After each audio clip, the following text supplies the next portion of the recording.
Jo, už jste tady, dobrý. Jo. Tak super, tak slyšíme jako s tím mikrofonem, asi už to slyším, že to funguje bez vás. And we need to switch to English. So welcome everybody, welcome to the first meetup, Prague AI-Driven Software Meetup. We really hope that you enjoy this and that we can continue doing this for some series, because I think we have a lot to cover. There's so many topics. I will show you today in my presentation what are the topics that we could cover next time and the next time and the next time.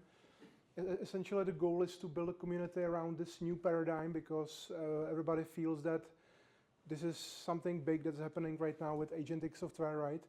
And we want to essentially help everybody in Czechia and Europe. We will stream this later on. We want to help everybody figure out what is the opportunity about, like what can you build right now? What can be built right now that wasn't possible before? Because we believe that the LLMs are essentially, it's essentially programming with human language, right? Like suddenly everything, the expressivity of human language is not suddenly possible for software, and that's clearly something brand new, and we, I think, haven't figured out 10% of what is possible. And the world will change massively in the next 10 years. And agentic software will be the civilization building instrument that we will use in all our activity, and all institutions will transfer to it. And the question for you guys is, like, what can you build as entrepreneurs, as developers, that will help us as Czech Republic and Europe get to a leader position in this new world, right? So that's the objective. So how it's gonna go is I'm gonna have a keynote for like 20 minutes to start things off. Then we have Jan Faflík from Tensor Ventures, who's gonna bring the investor perspective. He's from a fund which is probably the most suited for this new paradigm. They invest purely in AI, as far as I know. 10 companies, I think, so far, and they are very, very active on the Czech market and the European market as well. So he's going to bring in the perspective of how he sees the opportunity. He has seen probably hundreds of companies in the last few years, so he has really this large-scale perspective of what's going on. Then we have Šimon Podhajský, who is a podcaster. Maybe you know him from Aita Kraita. I highly recommend his podcast. And he's also head of AI at Waypoint, which is an American company. And then we have Giuliano Gianetti, who will come for the panel discussion. And he's from Revolt BI and brings in the data perspective, which I think is also very interesting. He has a development studio for data. And now I would like to welcome Mr. Braverman from Slavomat to say a few words as a host of this meetup. No. Hi guys, welcome here. I'm not gonna talk for a long time. I just wanted to welcome you here on behalf of Slavomat Group. I'm super happy that the events like this is happening just here, because well, we have nice environment, right? And but more importantly, AI is definitely a topic for us, or the topic for us. We are trying to be really active and not implement AI as a cliche or a buzzword, but to do it really to get some purpose, some value added, some outputs, etc. So I'm also happy that my colleagues will be here and will get some credible and valuable know-how. Second thing what I wanted to tell you is that maybe you know, maybe you don't know, you should know, is that on top of being a CEO, I'm also an author of a book, which is called Heureka, jak ze startupu vybudovat scale-up, which is something like Heureka, how to build a scale-up from a startup. It actually is about my 10-year career when I was a CEO of a Czech scale-up, Heureka. Who of you is actually Czech? Can you raise your hands? Okay, most of you, good. Because it's written in Czech. No, but if you guys, English speaking, if you are interested, just write me a note and I can send you a PDF and you can have it translated by AI, right? Anyway, just a few words about the book. I wrote it before AI was so powerful as today, so I wrote it myself. I had some, I had some help from ChatGPT at that time, but the authorship, I really did write it. I also I also created the audiobook if you like to consume the content through your ears. And I also was the one who spoke, not an AR avatar. This is really funny, because we all want to have AI implemented and working for us and getting a higher production, getting us on steroids. But sometimes, and an example, when I was writing the book and reading the book, actually, I wanted me to be the one. Sometimes it gets you, then I was like able to understand the people who are losing jobs because of AI, and I could have felt it on myself, getting to, I don't want to be philosophical. I just wanted to kind of express some thoughts that AI is great and nice, but sometimes it also has social impacts which we have to take into consideration. That was just by the way. Anyway, the book is cool, it's good, it has great reviews. It's not about BI, but it's about entrepreneurship, it's about leadership, it's about management in all different types, how to create strategy, how to create proposition, how to implement different HR processes, and so on. So if you are interested in these topics, I really do recommend you to read it. You can buy it here. It's some kind of I know how to say it in German, self-service, Selbstbedienungsladen auf Deutsch. So just there's a QR code, you can scan it and take it and pay it. Yeah, don't take it without paying. And you who are watching it online or from the record, you can get the book on my website thomas.braverman.cz or just find it on Heureka. That's it. What I wanted to say. Enjoy the time here. Enjoy the program. Enjoy the content, and yeah, have fun. Thank you. Thank you so much. Thank you. Thank you so much for the kind words. So let's start it off. Yeah.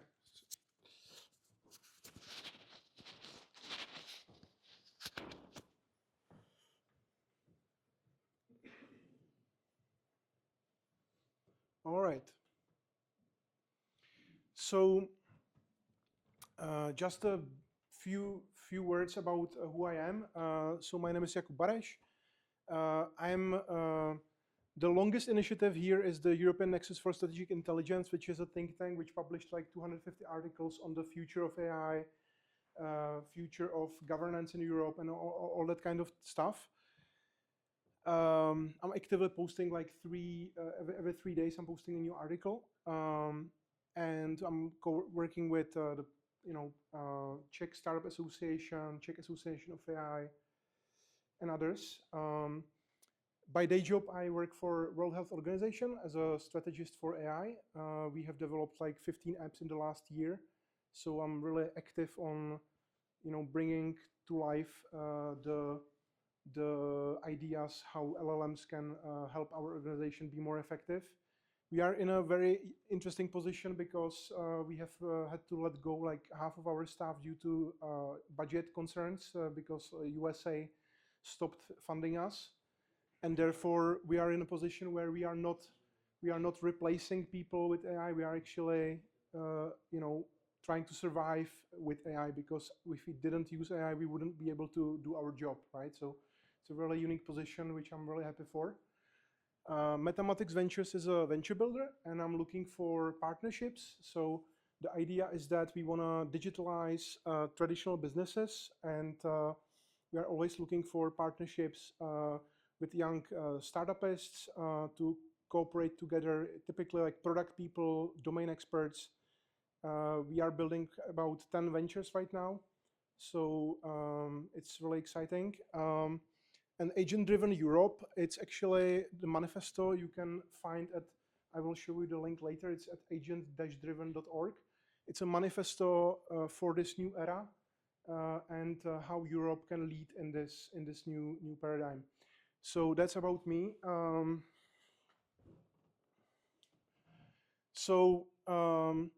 Essentially, as I already mentioned, the shift is that Now you can define your algorithms in human language, and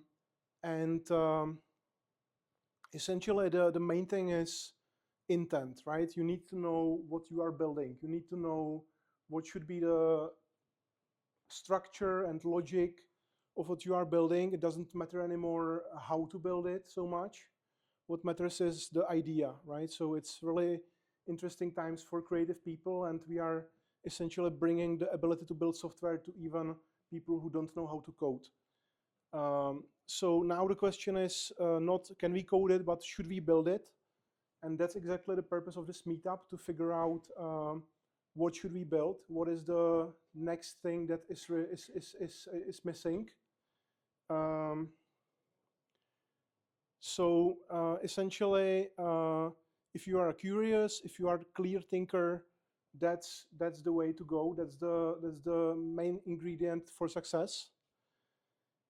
So this is like a new paradigm where you are not only, you are definitely not doing machine code. You are definitely not doing high-level languages, not even object-oriented. What matters is the software architecture doesn't matter so much.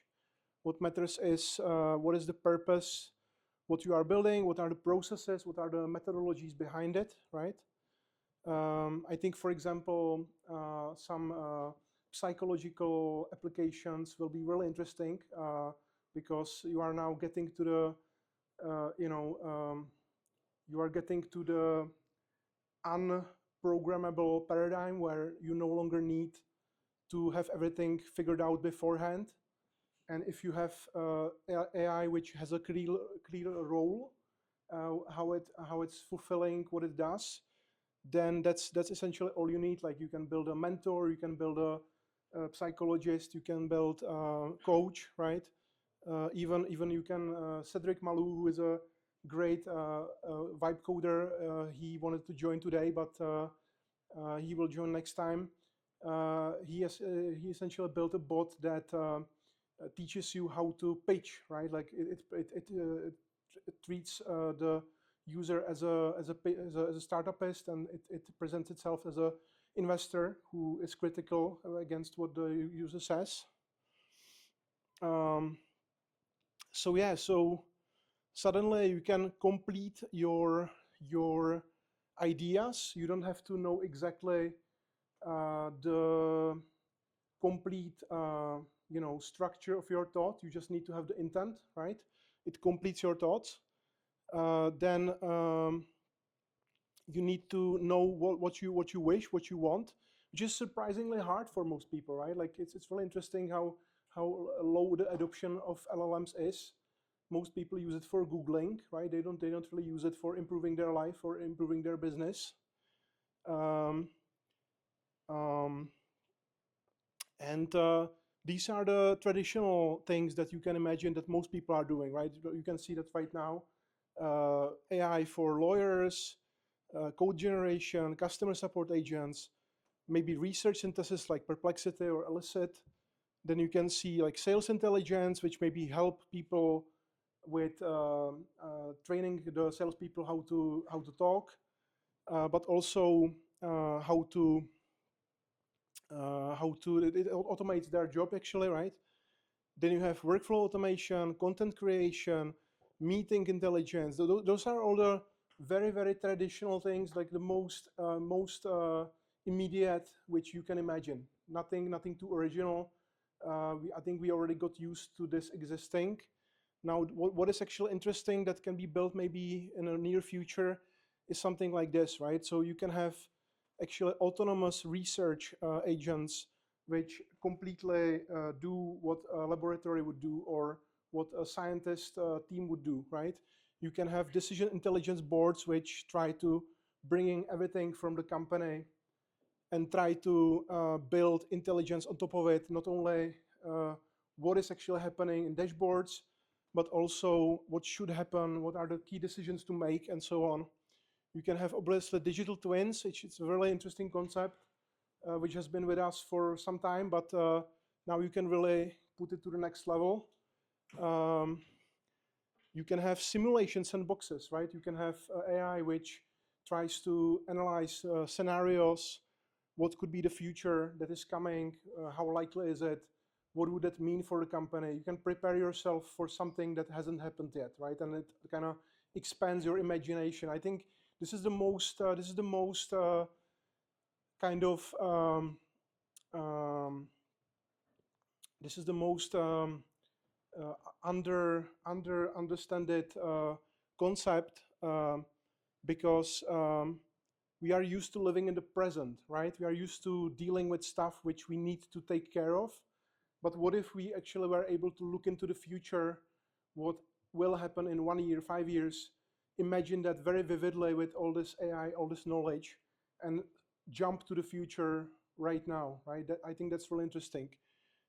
Governance engines, obviously, that's one of the possibly big advantages that Europe can bring to analyze processes and rules and so on, and actually help us govern all these agents that would do stuff for us, right?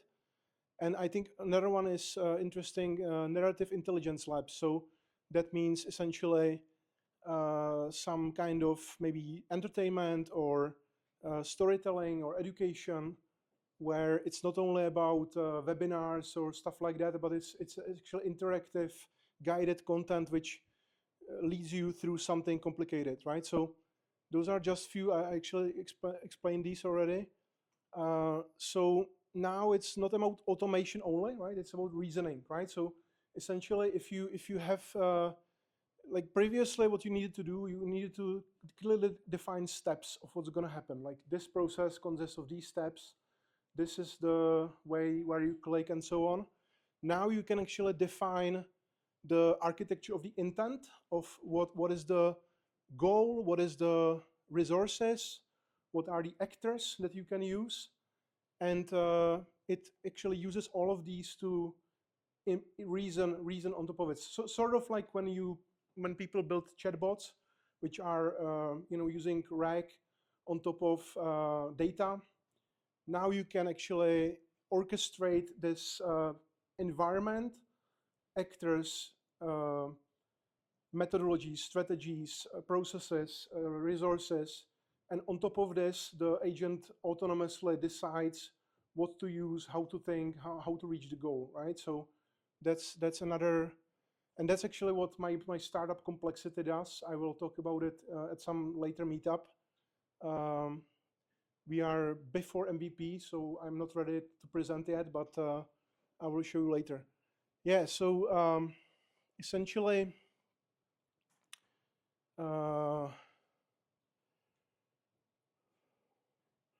you don't have functions anymore. You have agents with roles, the actors.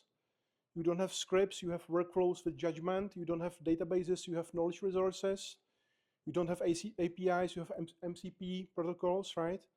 You don't have tests. You have evaluation frameworks. And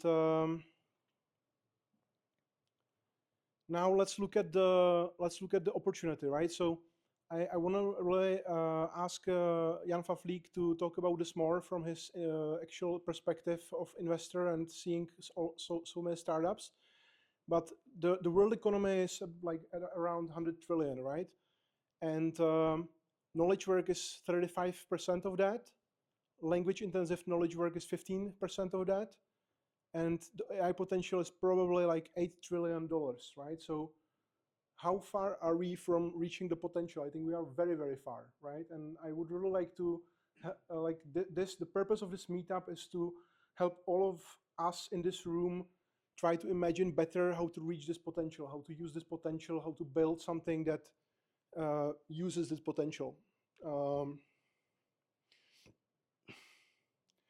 So here are some of the smaller, like this is essentially software.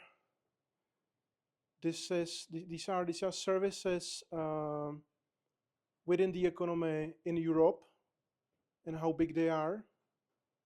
So it's essentially like 1 trillion opportunity, just these few sectors, right? Now, obviously, let's actually have a vote here. So who thinks that who thinks that the agents, or let me ask this, like who has tried some agentic software like Cursor, Anti-Gravity? Raise your hands. Nice, nice. So is it who says it, who thinks it's like 10x productivity? Raise your hand. At least 10x, at least 10x. Not so many hands. Okay, okay. Let's discuss at some later event why is that. We will. Actually let's touch it within the discussion. I wanna hear your perspectives. I will obviously bring you in later with your questions. I actually personally think it's like 50x or 100x in my experience, what I'm able to do with it. So that's a maybe interesting hint for another topic, like how to get to 50x. Maybe that could be interesting for you. Yeah, so it's like I really like this concept of intelligent infrastructure, right? Like you used to have roads, and then you have data centers. Now you actually have knowledge, right? You have knowledge, you have processes, you have methodologies, you have strategies, you have ways of doing things better, right? And all of that you can actually share and use, and that's the core of our economy of the future, I think, this kind of stuff. All right, so here's a framework. Maybe you know Lean Canvas, right? Or business model Canvas. I tried to come up with a own framework for this new era of agentic AI. I will talk about it later in some other event. I think what's really interesting is this new paradigm where you can take on an existing company who has the domain experts, existing customers, and so on, and you can build, like they call it, vertical AI company, right? So it's essentially a company which does all of the processes in the company using AI, and maybe is able to compete with existing companies by having, let's say, 10%, 5% of the workforce, right? I think it's a really interesting opportunity. I want to ask about it, Jan Fafli, what he thinks about it. He has actually prepared a lecture after this about some of these topics. Yeah, so I think the opportunity for Europe is potentially in all this regulation, all this bureaucracy that we have. I think that's actually possibly an advantage, because most people are very afraid of the agentic era, in the sense that we will lose control, it will do something unexpected, right? So I think the more we are able to define what is supposed to happen, the better for us.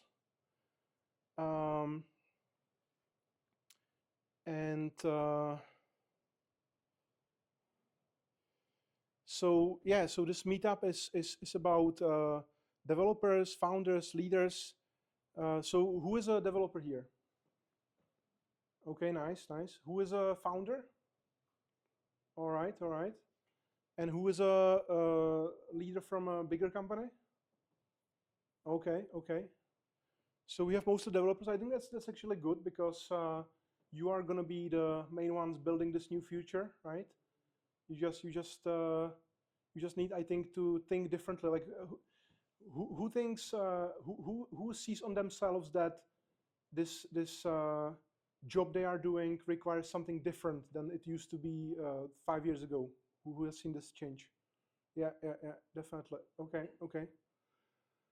All right. And so yeah, so like two things at the very end. So Mathematics Ventures is a venture builder. I already mentioned that. And then we have the Discord community, which is brand new. I actually did it yesterday. So there's nothing there. There's just a few channels which I created. But I want to invite you to join through this link later on. I will keep it up there. It's actually at the agent-driven.org, as you can see here. There's a link there as well. And I would really like to welcome you to join this community, and I will keep creating original content there. It will be partly free, partly paid, and let's build this future together. So thank you very much for your attention, and now let's go to Jan Faflik.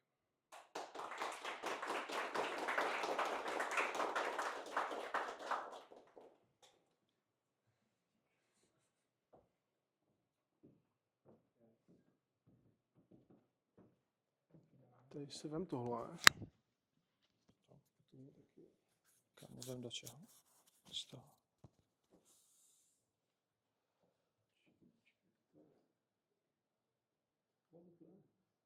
Okay. Jak to dělá? By to šlo prezentovat? Myslím, že by to mělo šipkama normálně vládat. To je jenom PDF. Jo, je to. Well, hello, hey guys, how's it going? So I'm Jan, I'm from Tensor Ventures, and Jakob here asked me here to tell you a little bit about how we look at this stuff. So that's why I'm here to do. And just maybe briefly about us. So as I said, I'm from Tensor Ventures, which is a venture fund. So we back early stage startups, companies, people building new cool stuff. In deep tech, which for us is kind of a broad area, which includes everything from like super crazy things such as quantum computers and new chips and biotech, and really a lot of sci-fi stuff. But also we invest into just normal pragmatic kind of software companies that build kind of the future of software in many different use cases. So that's what we do. We are existing since 2017.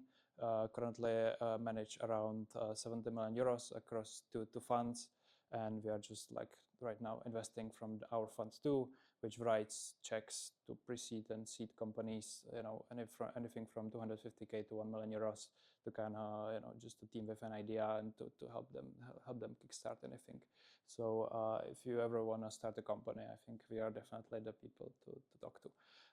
That's kind of about us and how we actually look at companies and how we kind of analyze companies. So we have an approach which is kind of more, I would say, thesis driven. So we actually take a view about the future and then try to find companies that fit that view, or try to confront that view with the reality. And this was kind of the view that we took about a year ago. We already made 2 investments from it.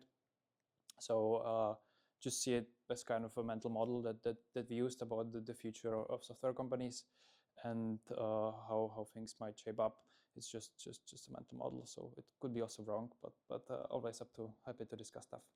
So So the view was that SaaS is gonna kind of change into systems of actions, into agents, and that's the whole thing, right? So what was the old software system? What SaaS was basically you were just selling a database with an interface to clients, and the clients paid per seats, meaning the pricing of the software was designed in a way where the more users you actually had in each company, the more each company paid to you, and that was the whole thing. You actually needed many people to use our software and do some very basic things in it, like in a CRM where you just input stuff many times, and it's basically a database with an interface. So that was the old kind of software paradigm, and that we a year ago believed is going to be changing.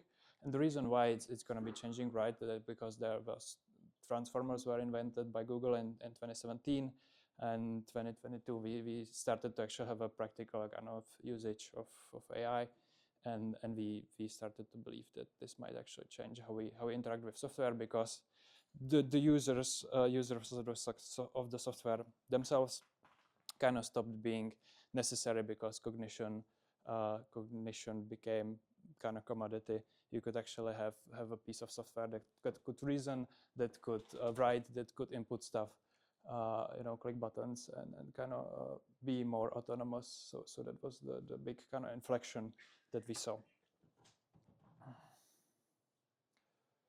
Yeah. So why does this matter? Or why we believed, still believe that this changes what SaaS was, what software itself is going to be. The thing is that if you have a software that's more autonomous, you don't need interfaces, you don't need UI, right? You just need a simple chat interface that you can just, as ChatGPT or as Claude or something very very simple, you can tell it what to do, and it does the task for you, and you basically don't need a person that was doing a lot of the menial job and inputting stuff into the software.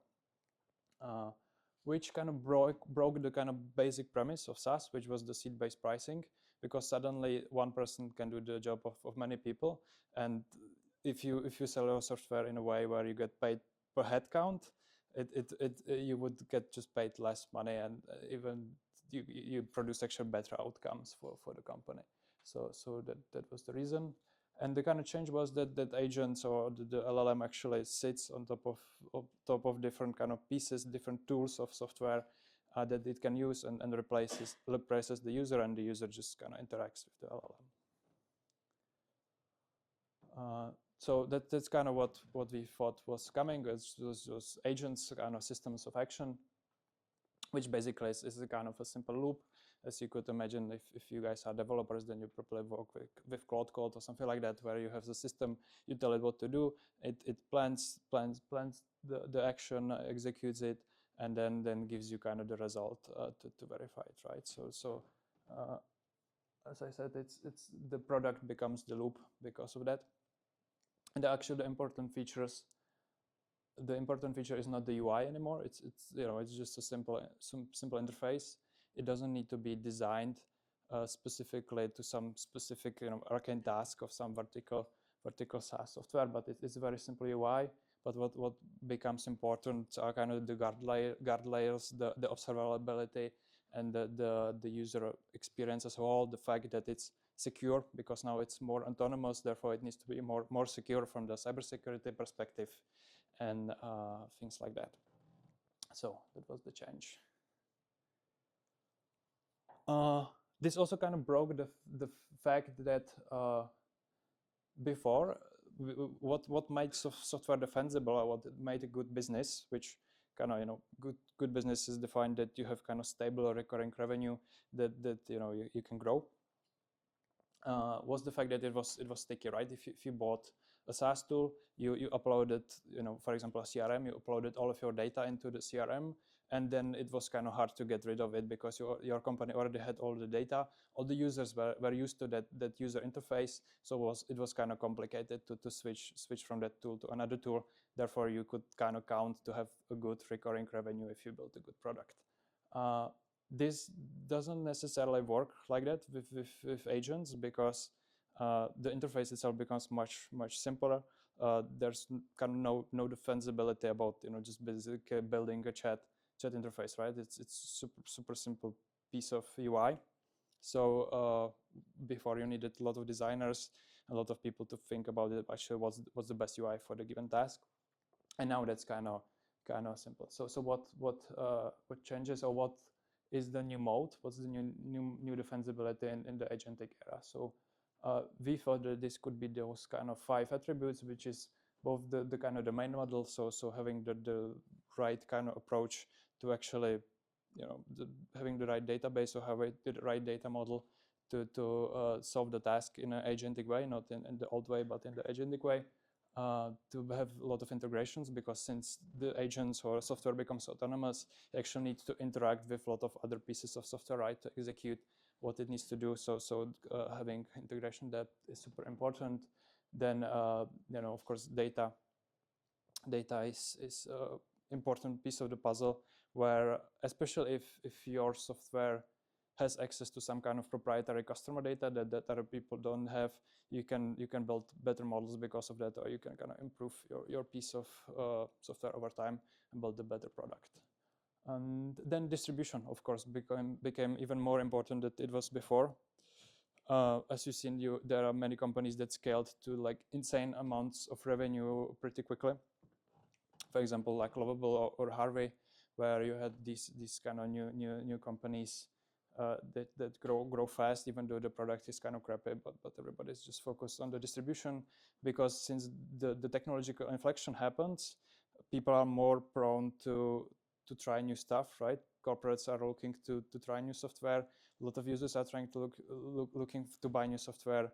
So that's kind of to be the first mover in that market in your specific vertical niche is the thing that actually helps you to solidify and be the brand that then wins that niche. So that's kind of how we looked at it. Yeah.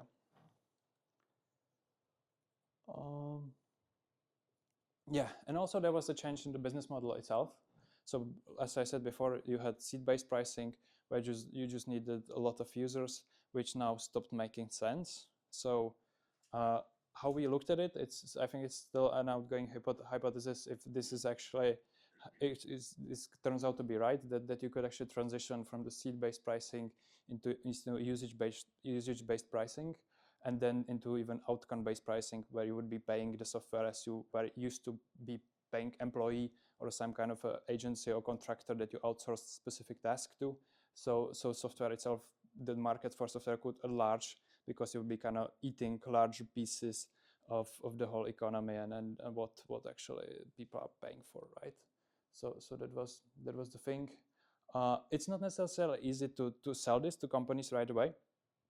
So at least from what we've seen, usually you would start with the usage-based pricing, where the company would be paying for the number of tokens it consumes, or for some kind of a usage of the software. And then over time, once they see the value, you would try to switch into the outcome-based pricing.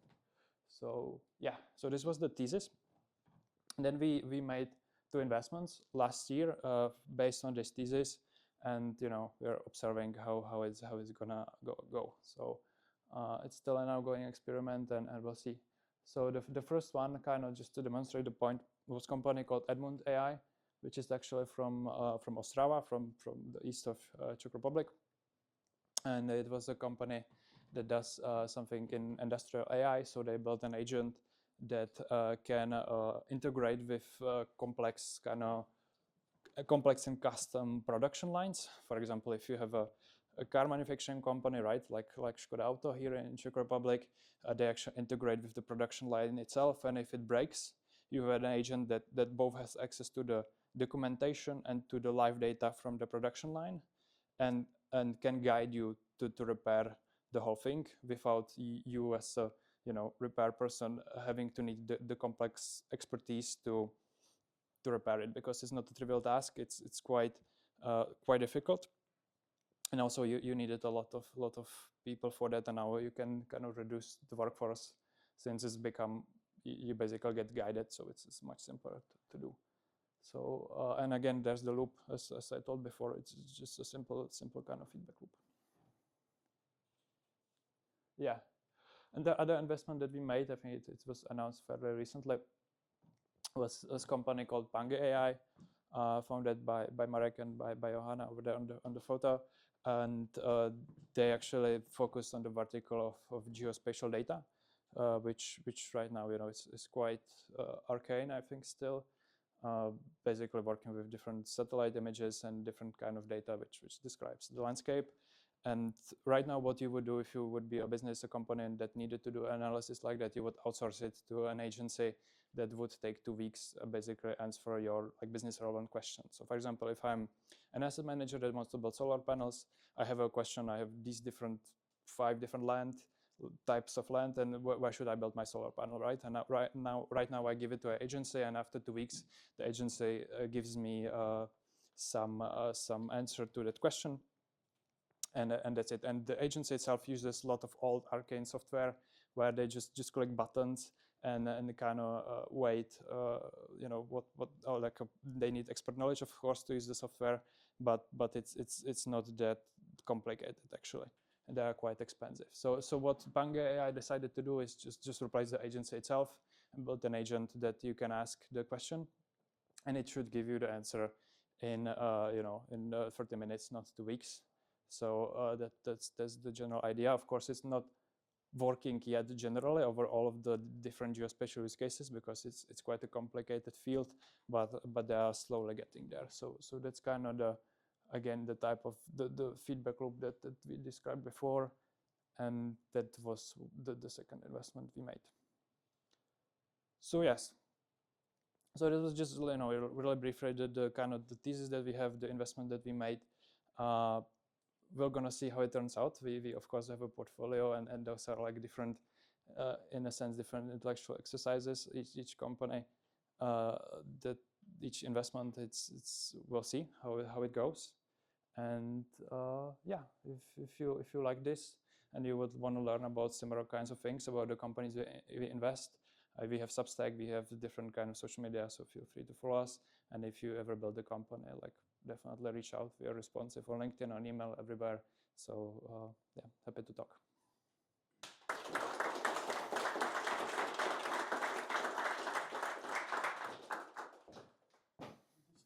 Yeah.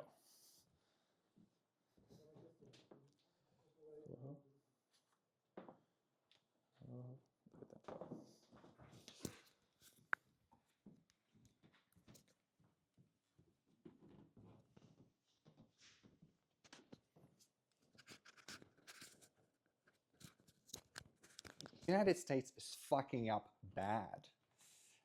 The current wave of scientific talent that's floating out of the US is remarkable, and we should do better at capturing it. Right now, I believe the ERC applications have tripled. That's the scientific grant that funds extraordinary talent. We have launched some initiatives. We should launch more. And that's one way of bringing the conversation back to, Europe. We'll see if the Democrats win the midterms. We'll see if Trump moderates. Personally, I am skeptical, but we'll see how that goes. So, I've been critical, and I apologize for that. I don't usually like to do that. In this case, I should admit that there are many things that I do not know. I'm not actually sure how to translate European wisdom into making many more unicorns. I don't think that the path that I've personally taken, that of US funding and building with European talent, is going to be available for much longer because the geopolitics of the situation are scary, and I have no idea how much longer US is going to be able to ride the AI wave in terms of economics. I know that depth is an emote. I know that we can't just abstain if we don't wish to build things. We have to build things to supplant whatever we're trying to avoid. And one thing that I hope we'll hear in the discussion is which vertical we should try to apply our application layers building capabilities to. Because it's possible that we don't need foundational models. It's possible that we can make do with just applying the foundational models to problems that we see. I think there's tremendous opportunity there, but we'll see if there's a moat. And so my question is, how do we build these things with the limitations that we have? How do we build with the regulation that we have? How do we build taking advantage, perhaps, of the regulation that we have? I don't know the answer to this, and I hope that you do. I'll look forward to the discussion. These are just some of the questions that I hope to pose in the networking after, but I know Jakub has a ton of questions himself. So with that, I yield the floor to him. Thank you for your attention.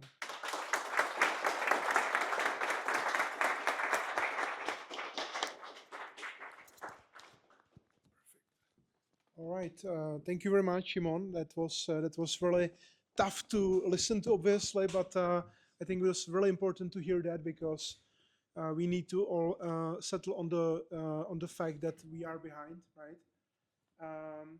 I have many points to what Shimon said. Let's bring it to the discussion. Let's hear other perspectives as well. So welcome, Giuliano Giannate from Revolt BI. And let's kick it off. So we have just a short. We are short of microphones. Zkus zapnout tady, prosím tě. Zkus zapnout, prosím tě. Oh, yep. We can pass now. Yeah. Do you want us to also? Or you can keep it. Okay, thank you. Pass it. So we need to pass both because otherwise one is Oh, for the because room. you One, will be always speaking. yeah, but everybody needs to have both when they speak. Yeah, yeah. Hello. All right. No, So I think this one is for the recording. yeah. Well, that would be lame. So, I want to kick us off with a simple question. I actually asked about this the audience. The shift to building faster has been tremendous, right? I think everybody in the room has seen that. So I just want to start with, like, how have you seen this evolve in your companies? Obviously, Jan is investor, but I guess he plays with AI as well. So the question is like, what has happened in the last 2 years in terms of your productivity, and how do you see this evolving in the future? Yeah, like I want to start with a positive note of that we are all able to build much faster now, right? Actually, that's one of the points I wanted to make. That the question is, do we need capital, right? Like maybe that's I want a reaction from Jan. But like if it's so easy to build now, if you can essentially build a MVP in, let's say, 2 weeks, 3 weeks, then the whole iteration speed is getting much faster. The only thing you need to do is actually build it. You need to actually start building it, right?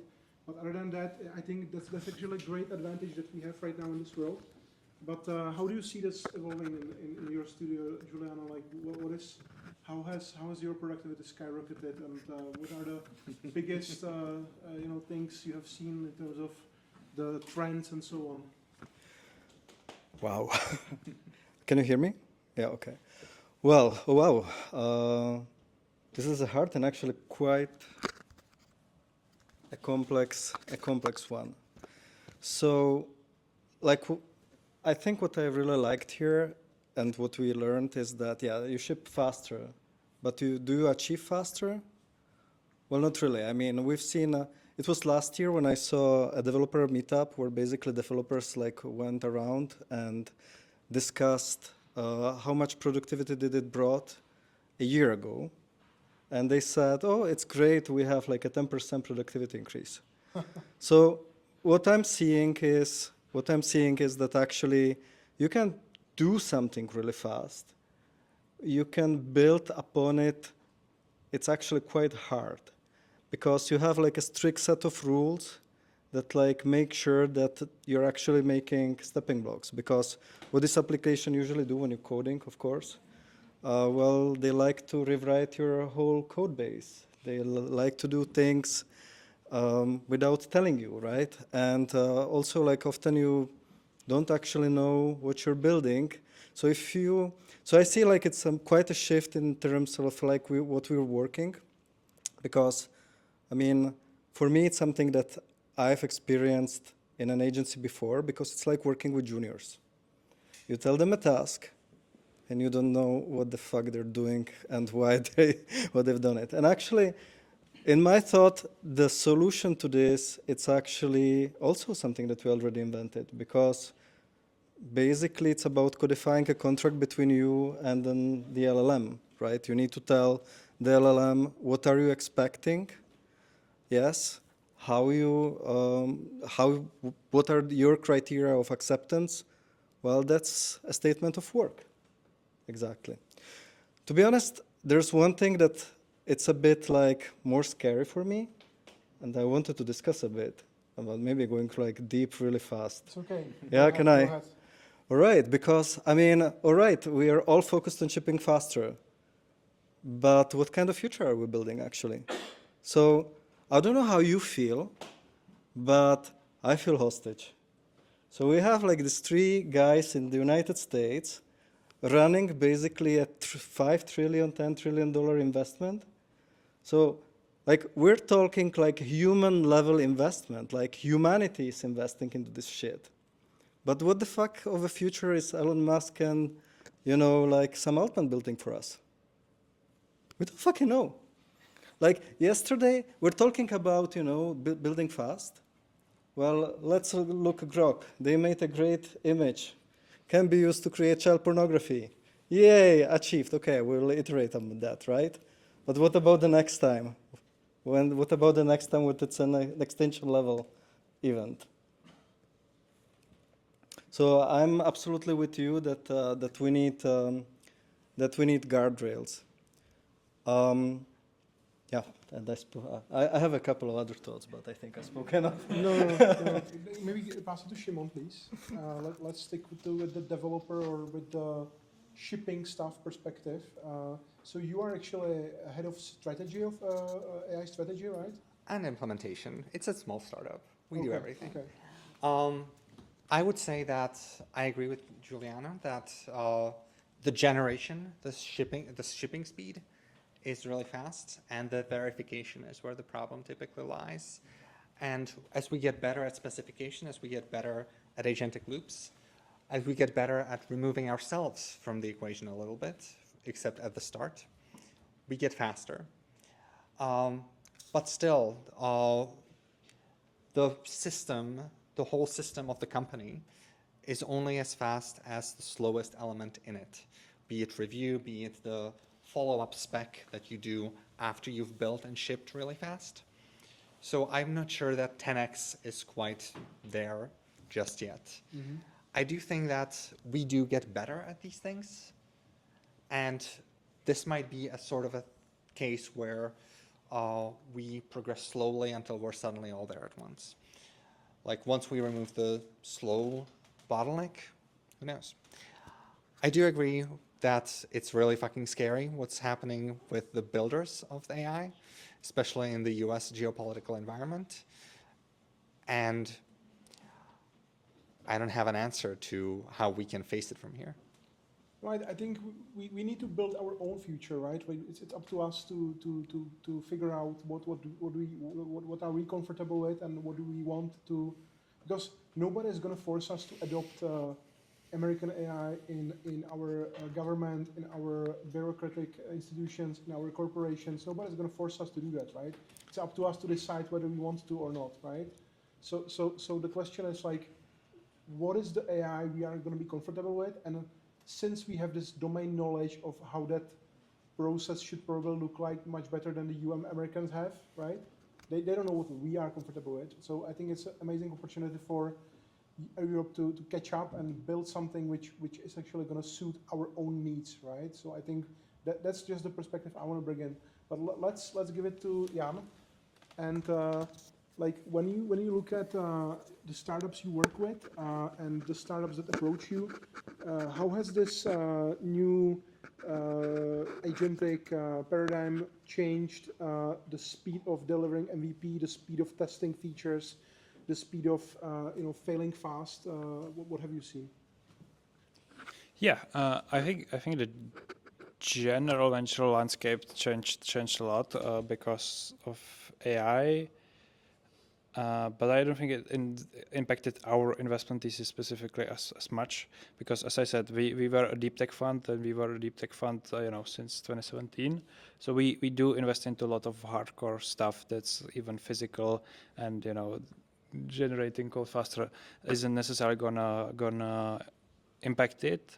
Maybe how it impacted it, actually a lot of other VCs now want to invest into actual hardware companies and to biotech because it's more defensible even in the age of AI.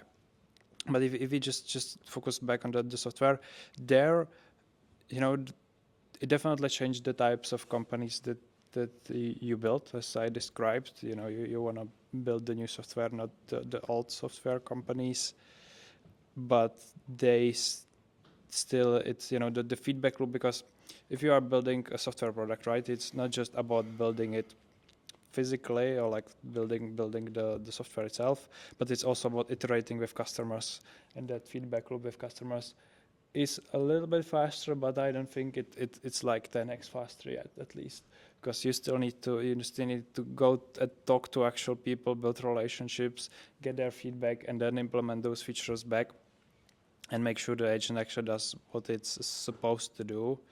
So at least what I've seen in the past year, the speed up hasn't been as large in terms of actually building product. It's just mostly, the difference is mostly in the capabilities that the product actually have, that's different products as I described in the slides. So yeah. Right. No, I think it's interesting, like how essentially you can now do several things which weren't possible before, right? you don't need to rely on the customers all the time because you can actually compare against all the companies in the world. You can tell Cursor to scrape their website, to look at the past versions of their website. You can analyze what they are doing, right? You can analyze the features that are happening across the other softwares. You can do market research much more deeper right now. You can get data about all the companies, how they are thinking, what are they promoting on their website again. So you get a lot of insights which are for free, and you can get them like this, right? And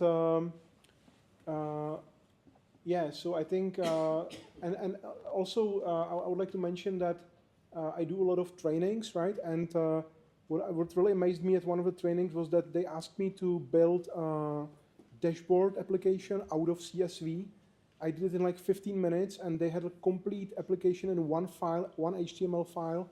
They uploaded a CSV and got a dashboard, right? So 15 minutes work, right? And if you imagine doing this for customers, that you have a meeting, you say, let's take a break, and in that break, you actually build the UI and test with them whether they like it. This is something exciting to me. But let's maybe maybe if I just can follow up, I think just to a point about the insights, I think it's definitely cool, and it's easier to get like insights about what to build, but also you just get faster to the generic kinds of insight. But to the actual core insights, like what drives value with customers. Like for example, Panji AI, the first customer is a Japanese insurance company, and they are improving some internal processes with one of the largest Japanese insurers. And I don't think that you can just Google this. What do they do? Right. What do they do day to day? And so actually building the relationship there and trying to actually figure out what drives the value is still not a trivial thing that you can just Google. That's definitely true. That's definitely true. I want to counter that though with my experience, because I was building a startup analysis, like a startup ecosystem analysis tool, essentially getting news about all the startups in the world and building a dashboard on top of that. And what I found out was that like every company that I talked to, like 100 companies, mainly in Germany, everybody was telling me something different, right? And I think sometimes when you want to like figure out what's going on in your domain expertise the fastest, probably the AI can give you that kind of structure you need to frame the right frame of mind, how that problem works, what is the kind of the mind map of that field. You can get there in a matter of minutes, right? The question is, will they pay for it? Who is exactly needing what? But to kind of understand the game of that domain, that's getting much faster, right? But let's stick to Jan. Actually, this is a kind of new phrase, right? But I like to use it. I like the analogy. Software 3.0. Have you heard this? Has anybody heard Software 3.0? Okay. So essentially, I'll introduce it briefly. So Software 1.0 is essentially this like CRM, ERP, old kind of software where you put in data, it stores the data, it gives you the data back, right? It can visualize it, you can edit it, you have forms, and so on. Software 2.0 is when you have AI, any kind of AI, like machine learning, you do predictions, you do classification, and so on, right? We haven't seen that so much in the SaaS space, but definitely Jan knows a lot about that, because that's exactly the companies he has been investing before LLM into, right? And now with the LLM era, they call it, or Andrej Karpathy, the former head of AI in Tesla, calls it Software 3.0, right?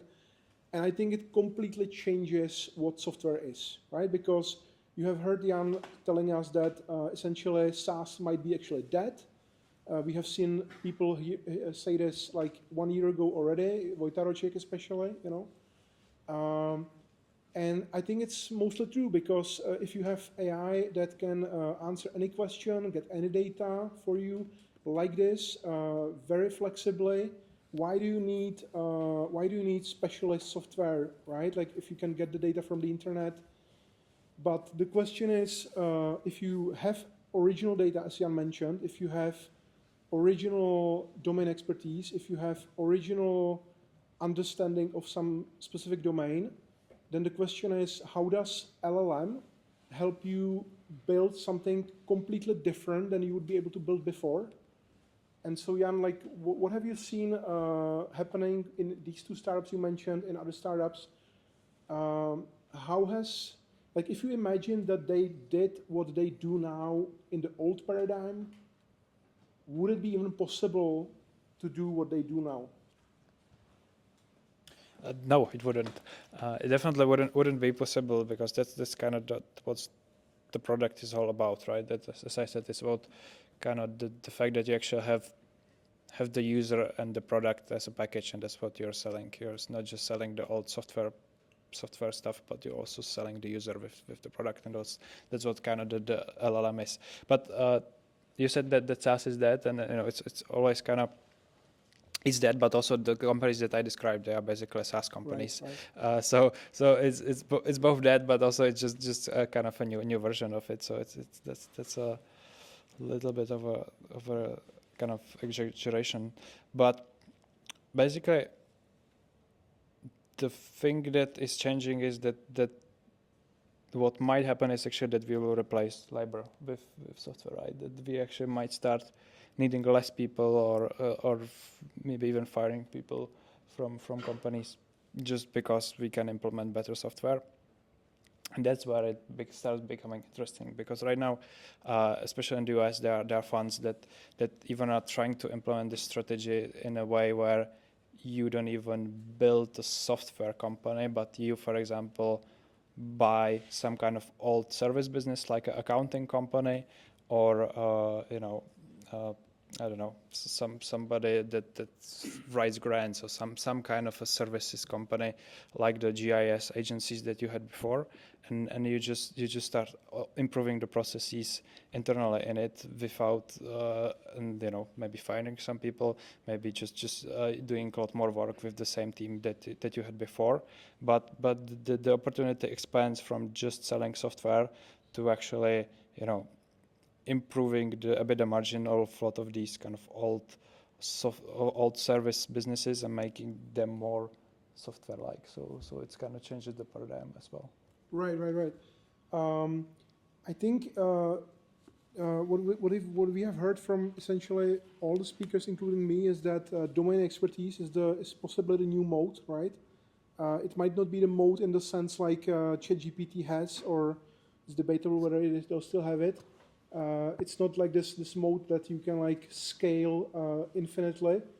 But if you know what you are building, if you know how it works, if you know what you need, and you can scale that like this, right? With the service businesses, with the intelligence explosion, then I think the question is like, what is this opportunity like, and what can we do about it as developers, mainly here in this room? We actually want to, as part of this meetup, we want to do ideathons where we bring in domain experts on specific topics, cyber, how is it called? Cybersecurity, thank you. I was going to say cybernetics. Cybersecurity, compliance, HR, and so on. And we want to bring these people in who know how they have been doing their work for the last 10 years, and bringing you guys to figure out how to build businesses around that, right? Who would go for that? Who would be interested, like to? Okay, great. So Giuliano, you work with actually companies who do probably, since you are a service provider, IT service provider, data service provider, probably the businesses you work with are traditional businesses mostly, right? They definitely do have a lot of data, that's why they need you, but they actually mainly serve some kind of traditional business, right? Although maybe it's digitalized partly. How have you seen them evolving their business through your services, through what you do, and how has AI changed that in the last 2 years? You know, I think like we're in a really interesting point of time because, like if you think about it in general, I haven't seen much of new value created by AI per se. Like the best, like the most like cool companies, like Kuras or Lovable, they're all interfaces for AI. Yeah, so no value directly. Then you have like infrastructure companies that made a lot of money, E2B, the Czech ones, right, and others. Infrastructure for AI. Again, what is this driven by? Well, it is driven by the fact that we have invested a lot of money into having free tokens. And basically, we have a devaluation of this AI usage. So just let me explain a bit better. So for example, yesterday I received an email from quite a big organization, like it's something like a cloud provider, basically asking me to write in an email a sentence if I want to renew my deal, right? So I was supposed to write a sentence in the email, so basically an agent would analyze it, and so would say that I want to renew a deal. This could be not a prompt, this could be an if-else function, right? So why are we doing that? Well, because we need to drive up AI usage, right? Woo, we have a new cool use case. Now people can reply to emails using like an agent. But of course, like we have a lot of this, right? And I'm saying this because like 60% of all prompts in ChatGPT are like, how do you feel today role-playing? Or what should I use or how should I do this? And we do this because it's free. But this is going to end, yes? And to be honest, like from the standpoint of what I am doing, like like me as a data company, I do essentially two things. First, I give people access to data so they can do informed decisions. This is not about creating synthetic data. This is not about creating AI. This is about something, some process, some person, writing down what exactly happened in the business so a manager can do an accurate and correct decision. I don't want uncertainty in 90% of the cases. So like out of percent of my value, like 90% I create without using a generative function. So when we're talking about AI, I do it with major companies after we generated this 90% of value that can be done without uncertainty, with if-else stuff, by having data, by being able to use data, yes? Well, the second part of my business, of course, is to provide infrastructure, a platform. For this is becoming increasingly important to be like AI ready. But I think like we're still in the situation where companies are trying to figure out how to use this wonderful new technology to reliably create value. And to be honest, I don't think we're there yet, especially here in the Czech Republic. United States is a bit of a different situation, and I think you would be better one talking about that. I want to gently push back on the AI not creating any value. I think that there's a reason why you don't see much value since you already work with structured data, with abstractions being well-defined. I think a lot of the value that natural language processing and large language models today have is in translating between different layers of abstraction and in creating structured data where there used to be none.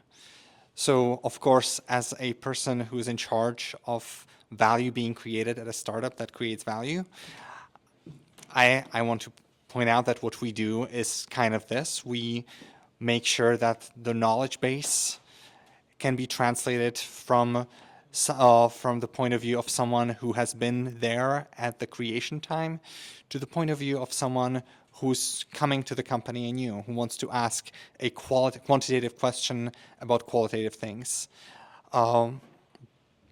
And this level of abstraction translation, I think, is going to govern more and more of AI usage. It's not just shovels. We're not just using shovels. It's not just AI infrastructure. People are actually using the AI infrastructure for cool things. Definitely, definitely. Yeah. Anyone wants to? Yeah, I would also just add we are still at the beginning, right? It's still very early. So both of the companies that were on the slides, those are startups that just raised, I don't know, like both around €1 million to date. And so I think a lot of the cool companies that are actually gonna build solutions for vertical use cases that drive actual value of customers are still very early in the building stage. A lot of them are in the US, so that's probably why you don't see a lot of them. But it's also just the face of the market, and it takes time to actually build software and get it to customers still. So yeah. Well, I definitely agree with it.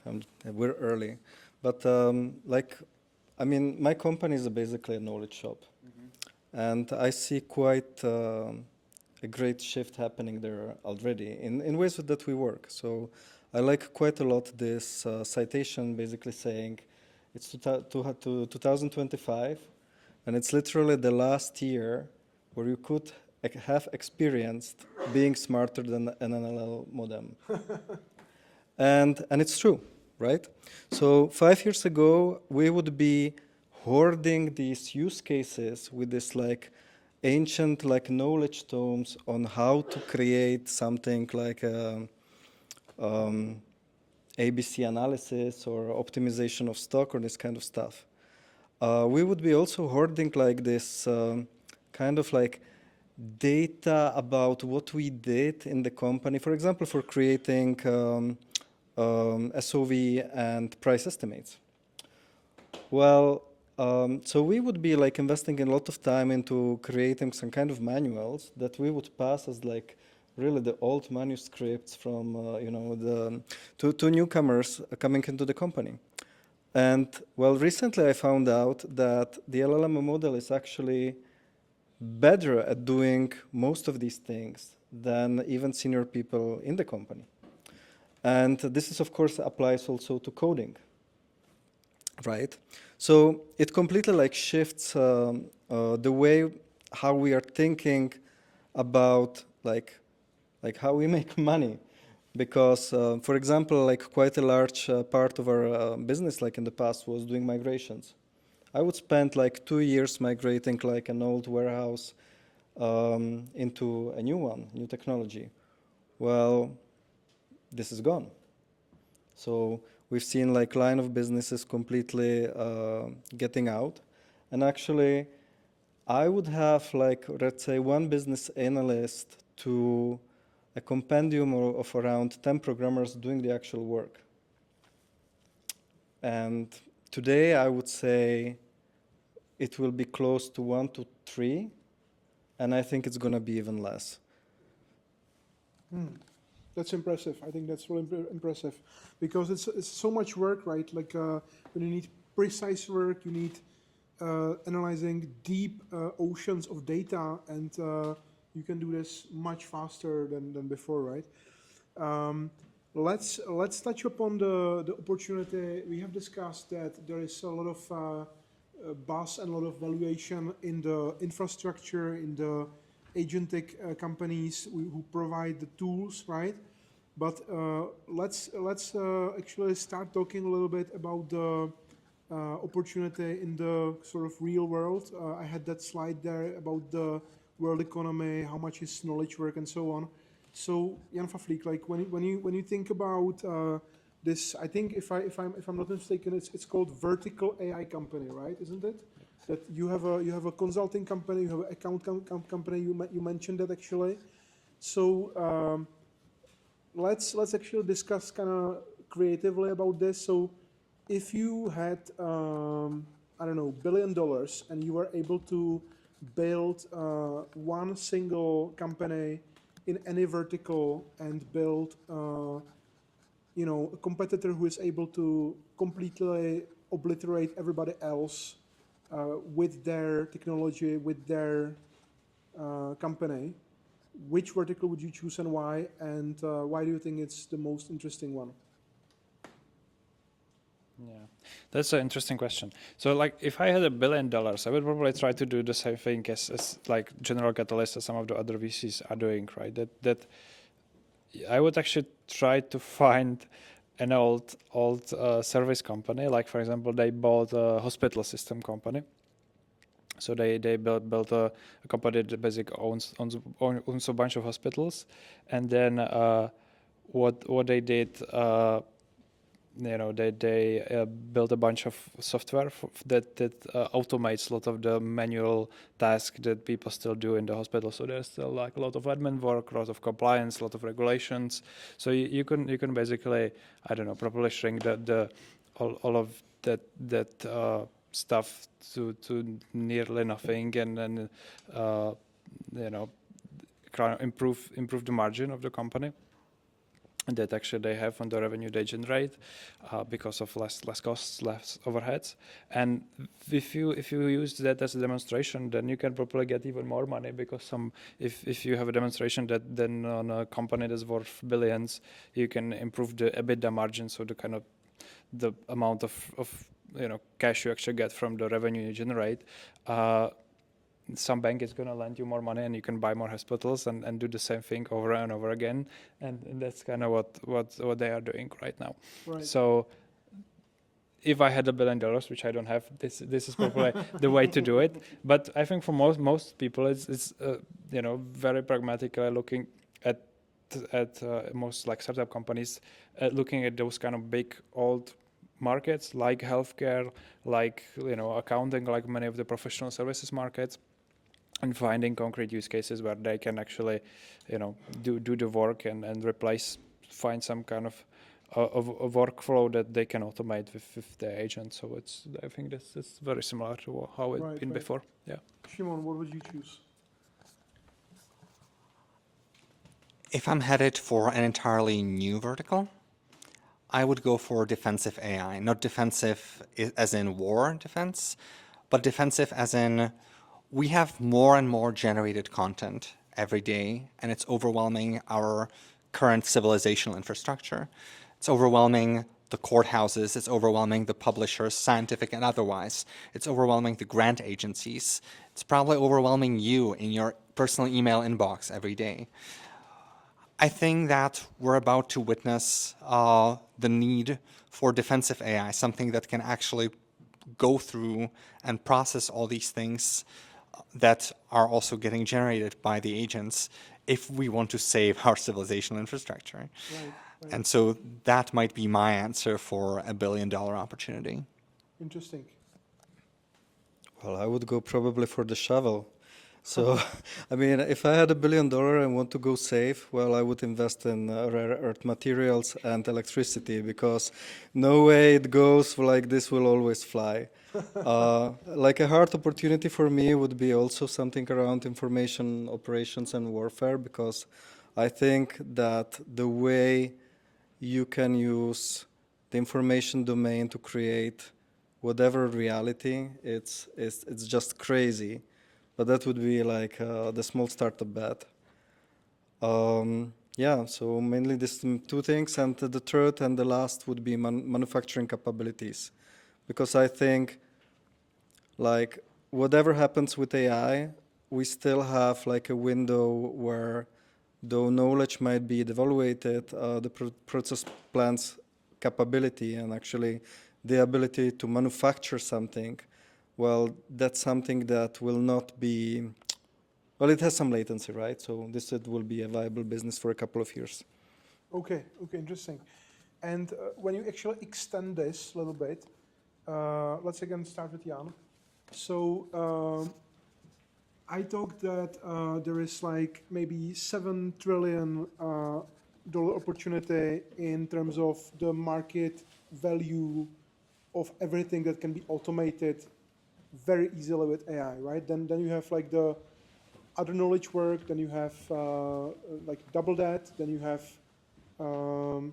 the work with, I can't remember the slide now, but I think it was 30 million knowledge work, and then 15 million slightly more automatable, and then I downgraded it to like 5 to 8 trillion, which can be directly accessible, right? So what do we need to do as developers, as founders, as creators? Like, how should we approach this opportunity. You know, like what would you do if you were a founder? Looking at from the other angle, how would you decide which opportunity to attack? And yeah, like what do you like from a technical perspective? As most of these people are technical, what is missing for most technical people in order to build a really good company on top of this? Yeah, I'm gonna a little bit attack your premise because at least for us when we look at founders and how they select what they are gonna build. Most of the time we don't wanna invest in founders that just wake up one day and do a Google search and decide based on that I'm gonna gonna build a company in this vertical, right? Usually it's because you have some life experience or you have some specific domain knowledge which based on which you kind of decide this is the opportunity to me and I'm ideally suited to build this and I'm really motivated to build this. So it's either I'm solving my own problem or for example some of the founders that we have in biotech they or their family faced some disease and now they wanna cure that disease and then they are really like highly emotionally invested into curing those diseases and like gonna fight to the teeth and gonna go through a lot of really hard stuff to actually build those companies. So kind of flip the premise on its head. When you're building the company, you shouldn't build a company if you are not 100% sure you want to build a company, and because it's going to be a lot of pain, a lot of hard work, and it's probably easier to have a nice life in some other way than building a company. So don't build a company if you don't want to do it. Right. Yeah. No, that's for sure. Like you can't be simply opportunistic, right? It's going to be hard-earned money, even though if you make it, right? Yeah, even though if you make it. Yeah. So you need to be personally invested in something. That's for sure. And you probably need to find a domain expert if you are just a developer or just a developer. If you are a developer, developers, but you need a domain expert to do anything sensible, right? Yeah, well, you don't always need a domain expert. You can of course learn stuff, but it should be a problem that you care about personally, and you probably spend your free time learning about anyways. So that's how you know that's something you should build, and it shouldn't be that you just wake up and build a company. Yeah. I was thinking, Jakub, because we're losing audience, maybe we'll let them ask a couple of questions. Sure, we can do that. Definitely. Yeah. So can you? Yeah, sure. I'll do that. Who wants to ask a question? Do you have actually questions? I want to actually ask you, like, when you hear this, that you need to be personally invested into something beyond just developing. Can you raise your hand who has like a deep passion for something beyond? It can be psychology, some hobby, some kind of other domain than simple development. And like, would you be actually interested if Jan gave you $1 billion? Would you be ready to build something in that domain? Who has that idea, kind of? Okay. I just don't have $1 billion. Yeah, I saw a question. Yeah, I have a question that was probably a bit unrelated to what you just said. No worries, that's okay. I don't know if this works. Does it actually work? Yes, you just have to put it close. Yeah, okay. Yeah, I couldn't really hear any of you through the microphones. It looks good though, right? Yeah. So okay. My question is just more focused. I'm a former student, so I finished university a year ago, and I've had the opportunity to do a bit of contract work where I go to a company who doesn't embrace AI at all, but they want to embrace it. They show me their routine processes, how they handle data, and they're like, we're missing out here. We need to do something. And I kind of position myself as, hey, I just use this stuff because I think it's really cool and it can do a lot of stuff, and I show them how they can do it. And I see there's just so much opportunity in showing people who look at AI as just ChatGPT, as I put in a prompt, I get an answer, and actually just being able to take someone, an expert who's, well, I wouldn't say I'm an expert, but somebody who's able to understand the power of, you know, an agentic loop and linking different agents together. I know we don't really have a definition for an agent, but I guess if we were to put one, I would just say it's an LLM that has access to some tools. Realistically, I think that's what an agent could be defined in a very shallow way. Yeah, and has a goal. I really, how do you guys think that we can really start basically bridging these companies together with people who actually understand AI? Because I think it's just a bit massive buzzword at the minute. Nobody really understands what it truly can do. So is there some sort of formal way that we can kind of investigate you know, how companies work currently and how we can apply AI to it?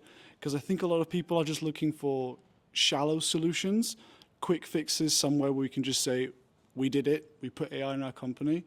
How do we actually start transforming companies into thinking this is actually a really big thing, but it requires more than just slapping a chat interface on something? How do we actually change people's thinking in this can do a lot, but you need to invest 1 year of truly understanding what you are doing and how you can change it and embracing that shift? I don't know if you guys have any major experience with... Before you pass the mic, I actually want to ask you, right? Do you think it's more important to sort of explain, like, because we have this program in Czechia where we train people in AI, we, you know, tell them, here's how you prompt, here's what you can do with it, right? But in my experience, I did like 30 of these in the past. In my experience, what really matters is the knowledge of what do you actually want to do, right? Like if the people are not in the position where they can manage stuff and can like give it like many assignments, if their job is too focused on something specific, their usage of it is going to be very limited, right? So just like pointing back to you, like, do you think it's if we want to really build agentic Europe, right? Do we need trainings like this, like I mentioned, or do we need some other trainings, or do we actually need people who are given the freedom to deliver value, right? Like, because I think actually the main bottleneck right now might be that we are not giving the people enough freedom to redefine their position and how they can bring value to the company. That's my point of view, right? Like, what do you think about that? I think that it's very important to understand that, or I definitely believe that AI is very much a tool. I know that's just a phrase that everybody says, but I think instead of, AI cannot possibly just build and do everything for you. The prompt is everything at the end of the day, the prompt that goes in the LLM. The prompt requires thinking. It requires actual, as you guys mentioned, the domain expertise. So everything that could be done with AI is already in the model. It's just about how you extract that. I do not think it's up to the end user or teaching everyday people how to use AI. I think the important part is just kind of being able to go into companies and understand what they're doing and apply our knowledge as people who have experience with AI tools and showing them this is possible. So just as an example, yeah, I'm working in some sort of in some company where I'm just doing a very small audit, and I'm sitting there with the CEO of this fairly well-known but small company, and he's just telling me how they work. And he's just saying, oh, can we just get an AI prompt to do this? And I'm actually showing him that you can get a system that extracts this data, it sends it off to 3 agents, that compares it, it can talk to these APIs, get real world information, evaluate this, and then give you 3 options, and you just choose which one you want to submit. And this is a process he could never ever have come up with. Kind of like wondering, because coming to your previous question, and I'm sorry, I'm a consultant, so I need to dig a bit into the problem. So what's actually your problem? Like, do you want access to more budget so you can do more? Do you want to like access to more knowledge? So what's actually driving your need for this kind of like what you ask? I think the problem is that a lot of people do not understand what is possible with AI. I think that very much, if all further training on LLM stopped today, I think many of us would agree that we would still have another 5 years of at least of work that we could do. I don't think that just cramming better models behind a chat interface, which I think is a lot of what people think of behind AI these days, like similarly to how you mentioned that email earlier of an AI that can just analyze an email is just a bit ridiculous.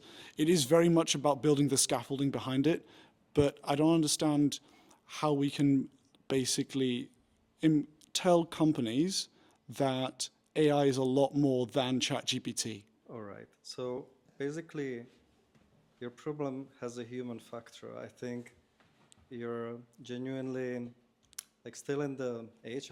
It's okay. I've been like that as well. When you would assume that everyone is trying to be as effective as it can. So usually when you like reach to this conclusion that something doesn't work, you can narrow it down to 3 like elements. You either lack the will, competences, or the power to this kind of things. So, and that's it, basically. So it's one of these 3 things that we're missing. Now, I think that usually the main problem is the will, right? And people are just, I would say, emotional decision makers. It's going to be a great problem in the future because AI is not. So they're going to beat us all the time. But, and that's it. So why don't they want invest into this? And how you can change it. So, and I'm sorry, I'm a consultant. So usually the easiest way to persuade management is fear of missing out. So they will see their competition beating them up. This will happen once and twice, and then it's going to be a huge like problem. Or they will see basically their company not being competitive anymore. And this is something that basically the management needs to be like, to understand that this is like a survival threat event. When this happens, you'll get budgets. Of course, giving the ability of the company, give it to you. Well, the rest are competencies. That's probably why you're here. You can buy these, right? You can learn. That's a lot of things that can be done. The third thing is power. Well, when it's will, and you usually will be able to obtain power just by bringing results and kind of like frame the impact of what you're bringing to the company in something more financial and tangible. If you want, we can go through this a bit, like aside. Shimon, do you want to comment on? Thank you. Do you want to comment on? What was that? I wanted to ask. Do you want to comment on this? No. So, like, my question is directed to the like dilemma whether you need training to explain to people essentially, I would say, how to think, or if you actually need the will, which I think actually is not will only, it's also the mandate, the how do you call it, responsibility, right? And I think that is the issue, right? Like, so from your perspective, tell us what Waypoint does actually. We haven't All right, much, so and also tell us how how do you see software enabling people to change and redefine their position and how they work, and what do you think we can derive from that in a larger scope? Like, what do we need to do as organizations to actually tap on this opportunity that this gentleman has mentioned? all right. Sales pitch time. So what Waypoint does is basically, if you're a big company that has a lot of Jira support tickets or Salesforce support tickets or any kind of support tickets, our AI solution will make them into a huge knowledge base combined with your existing knowledge base, B, prepare the answer for any incoming support tickets, or prepare the escalation if there is no answer and your engineers need to take a look at it.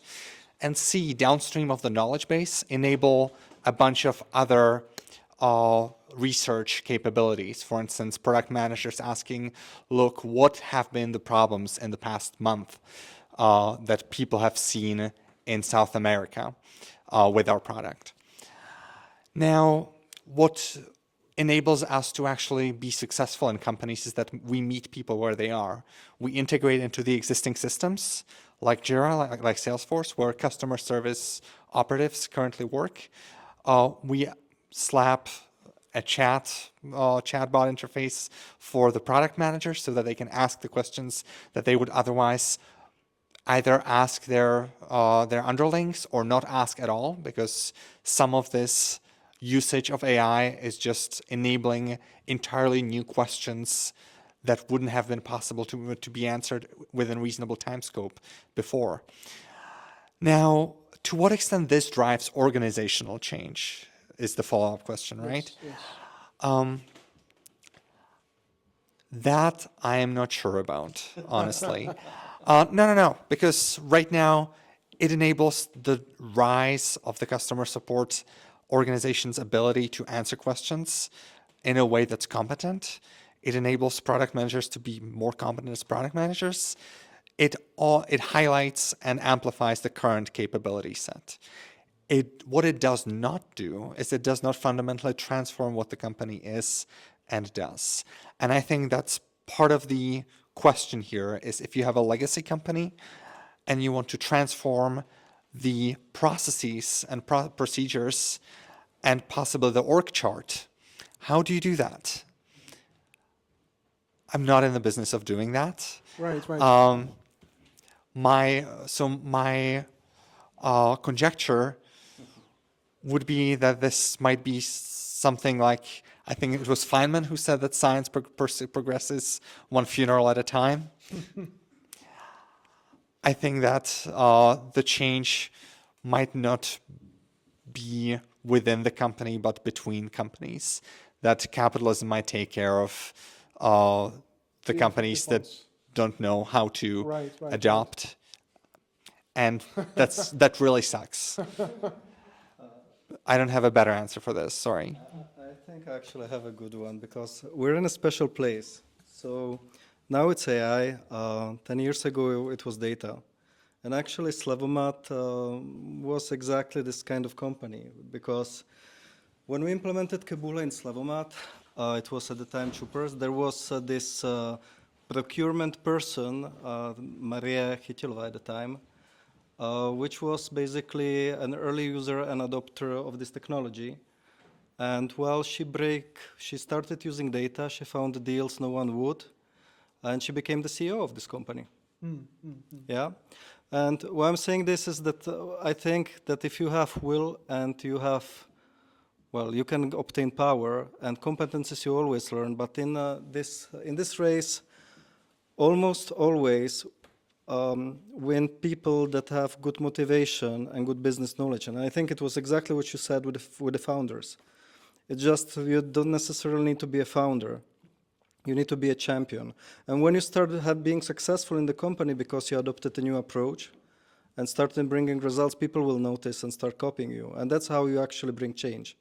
This is something that we do when we implement data analytics as well in the companies, because it always goes like this. You need to find a couple champions that won't actually adopt the company, that want to learn the new ways, that will bring result, and will show other people how it's done.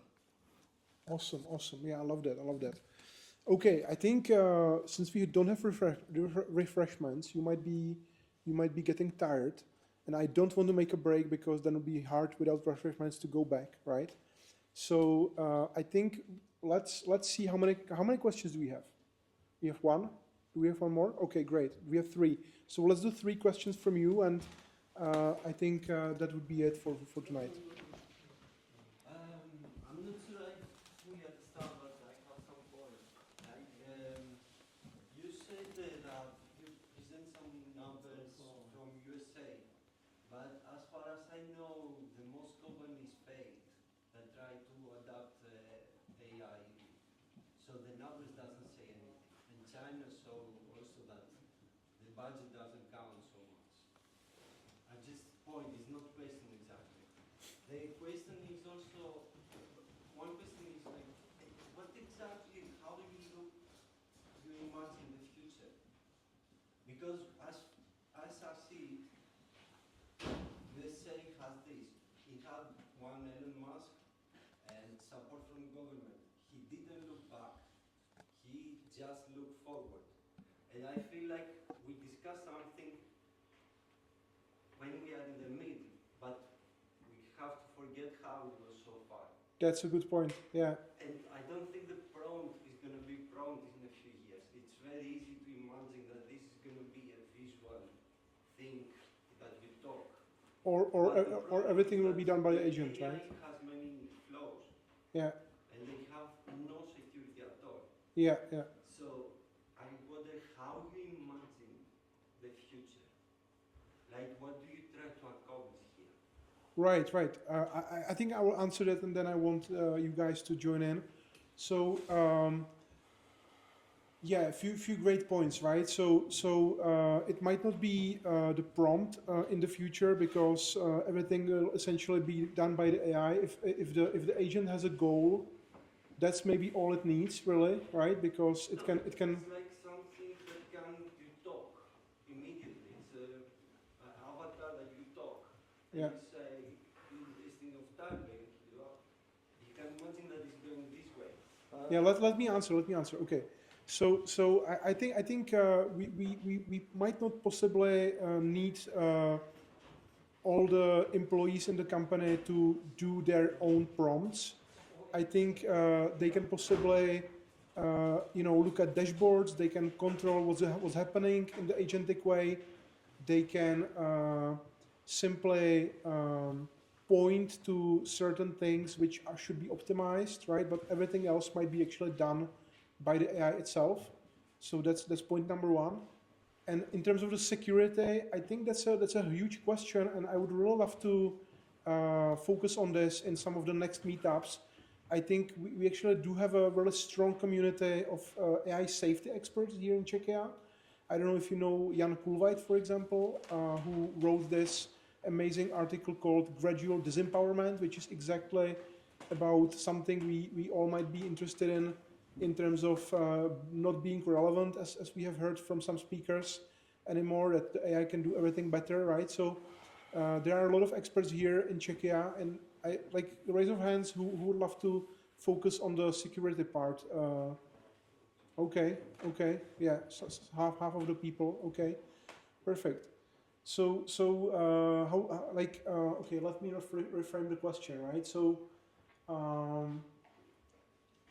I guess my question is, given these two questions here, that we are slow to adopt, we could stop the development right now and still not be able to catch up in the next 5 years, as was a great point there. What is the biggest bottleneck, and how does the future AI need to change? How does it need to adopt some extra elements so that we can fully use it, in your opinion? Shimon.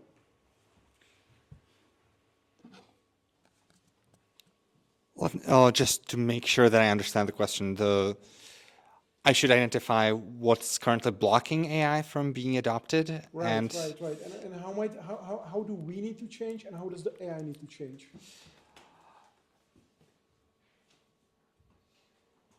Sorry, it's a little late. Do you have an answer? I think yes. Okay. Like, we're talking in European context, right? Well, that's hard because I don't know the European context. I know the Czech context. So, because I saw like this proclamation from the government, let's make like Czech Republic an AI superpower. I like that. Yeah, I would like that too, right? A lot. Well, we have a couple problems though.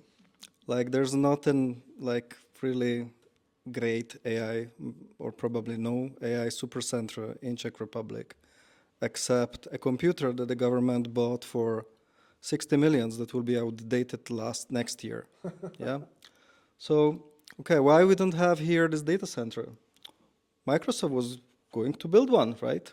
Yeah, but they waited 8 years for the building permit, and then they decided it's not worth it. Well, I think they actually were good, right, to do it, because for some peculiar reason, the price of electricity in Czech Republic is higher than in London. So if you want to try an AI model, it's cheaper to do it in London than in Prague. So, okay, well, this doesn't really sound like good starting ground for being expert in AI, right? So basically, when you want to be expert in AI and use AI, well, what do you need? Well, you need cheap power, you need computing power, and you need people able to operate it. And you need to scale this. And to be honest, we're not particularly equipped in anything of that. And of course, you would also need a lot of free capital to scale this up. And again, Czech Republic is not really well equipped to that. Facts, facts, facts. True. But I like what the gentleman there said about the people having to do the thinking and actually use it, right? Like, yes, it would be great to have Czech data center, Czech models and so on, but maybe the train has already passed. Maybe we are not going to catch up. It would be great for security reasons to have a Czech data center because the government could have data there. They could do much more stuff with the data and so on and so on. But is it really so that this is the only thing we need? Because I think we might need the people to be able to use it, right? So how can we change the AI or how people use it to use it better? I have a bit more fundamental question to this, like when you're talking about the future, and because I'm actually reacting to the gentleman over there.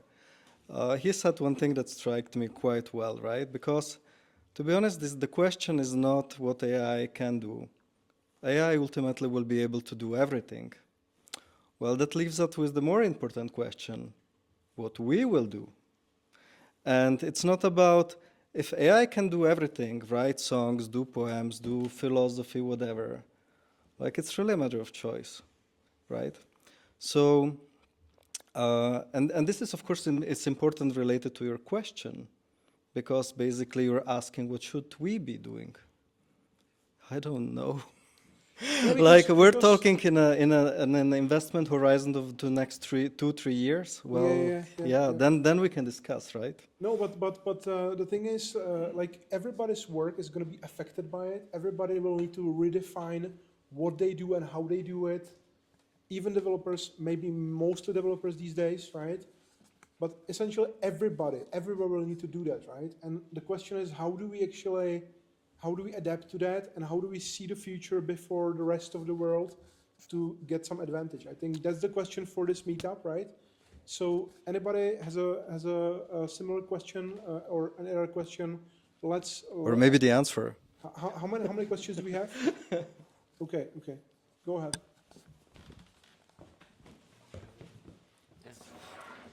Hi, thanks for the talks. It was all great. And my question is about the opposite of underestimating AI and overestimating AI. Because a lot of people are thinking that AIs have so much power and can answer anything, but it also have limitations. So my answer is, how do you address these limitations such as context window or training costs or the model fine-tuning limitations of this? Because it costs a lot, it's not really efficient, and it takes a lot of power. And it's hard to get to the managers or the stakeholders that it's not that easy to train AI the things you have or your knowledge base. Let's take the other questions as well. I think it's very late, so let's take the other questions as well.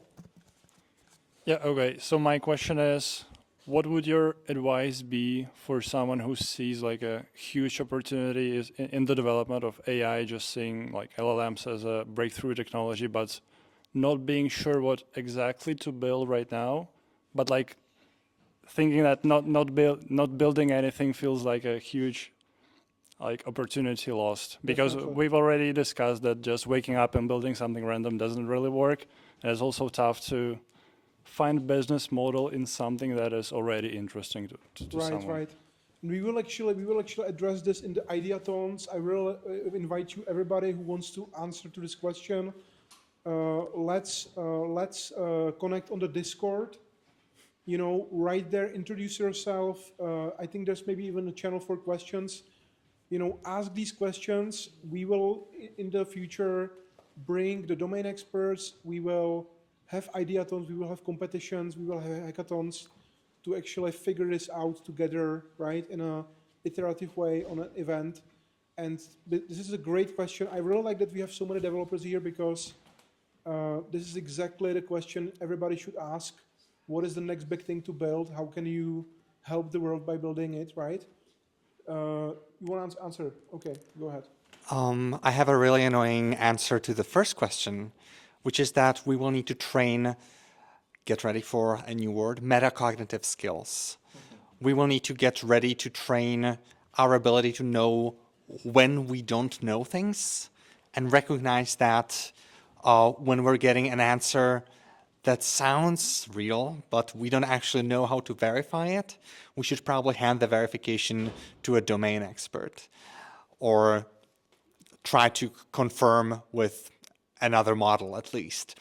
So I think more education on the topic of being overconfident and recognizing expertise is the answer to that question. Oh, I have even more obnoxious answer. Excellent.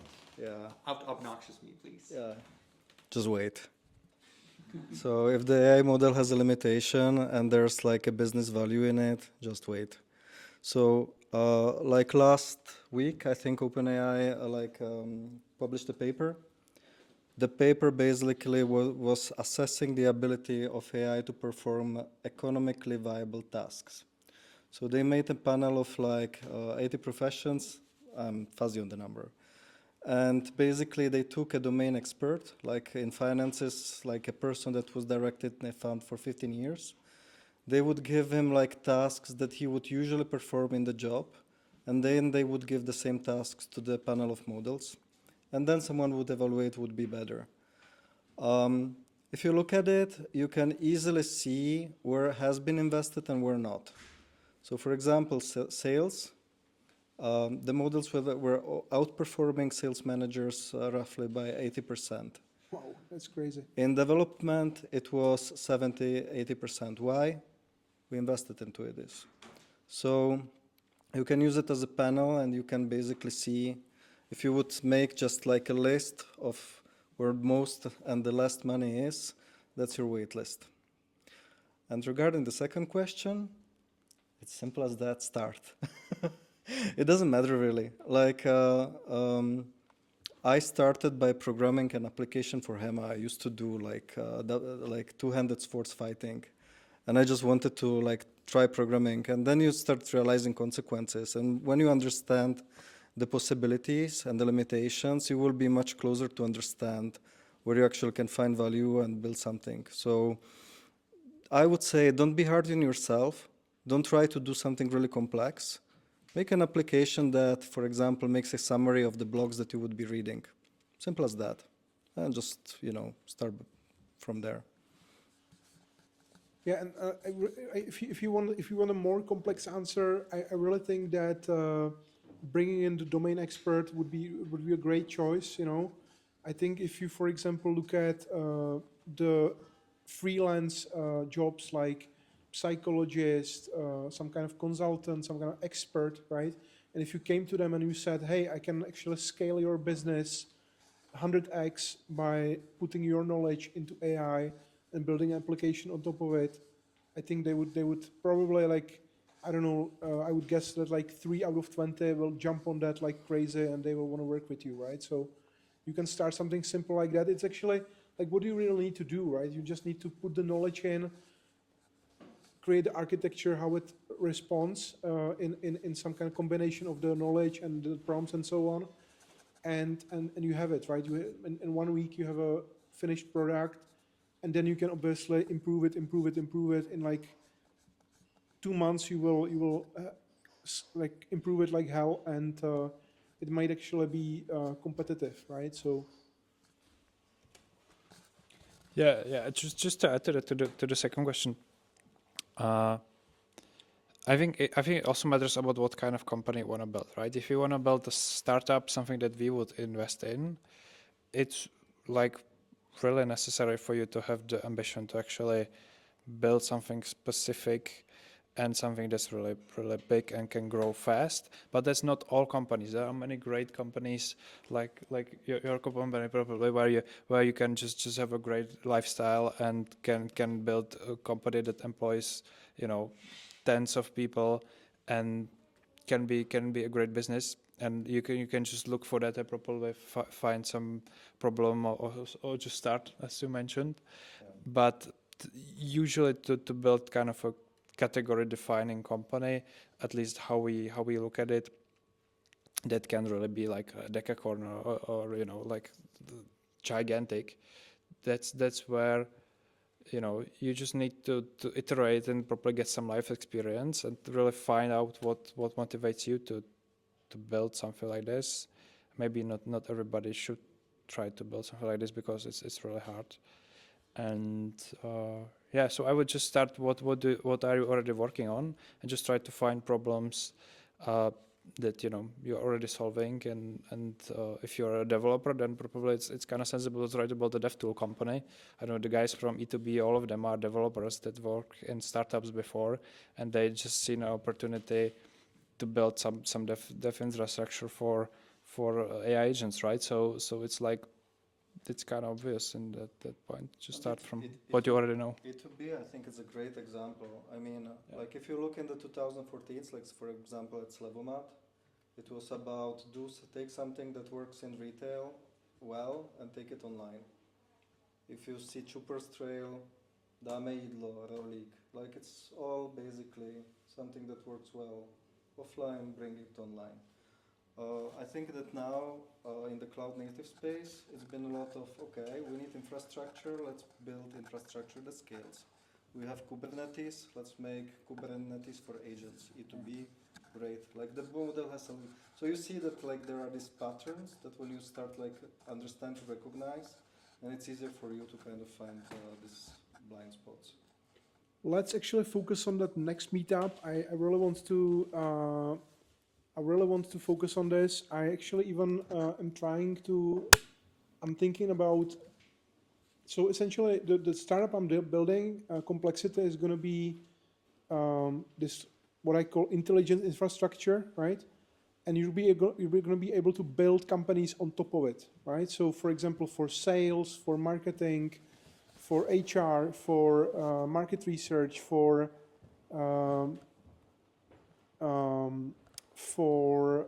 what you mentioned, right? The